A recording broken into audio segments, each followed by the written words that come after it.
Tout ce qu'on peut citer, tout ce qu'on peut nommer, qui soit bien, okay, et qui existe sous la terre, c'est présent au Gabon. On a le pétrole, on a l'or, on a l'uranium, le fer, le niobium, le bauxite, le cuivre. En fait, toutes ces choses qui sont facteurs de richesse existent dans notre sous-sol.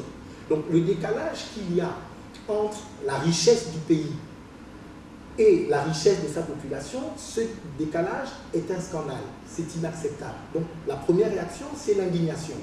Maintenant, en tant que religieux, effectivement, j'ai organisé mon message de façon à répondre aux problèmes qui touchent les personnes, pas simplement les problèmes liés à l'avenir, c'est-à-dire quand ils seront au ciel, mais aux problèmes qui les concernent aujourd'hui et maintenant.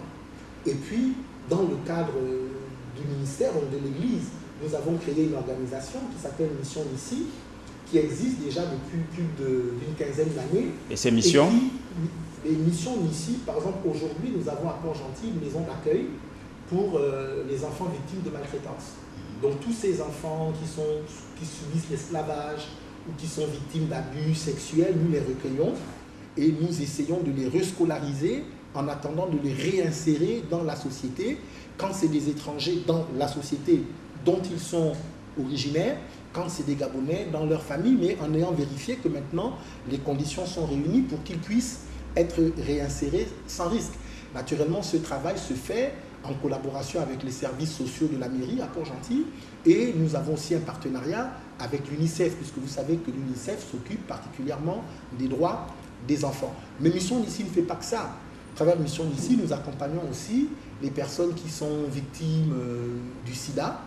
Nous accompagnons aussi les personnes qui simplement sont très défavorisées et ont des difficultés pour se nourrir. Nous avons une banque alimentaire qui est alimentée par les dons que font nos fidèles dans les différentes églises. Nous les regroupons, nous aidons nos fidèles défavorisés et au-delà. Et puis chaque année, on essaye de choisir 1-2 arrondissements dans les différentes villes où nous sommes implantés, et on essaye d'offrir un arbre de Noël aux enfants qui, sans nous, n'auraient pas de Noël parce que leurs parents ne sont pas en mesure de répondre à cette sollicitation qui arrive chaque année à la même période. Voilà.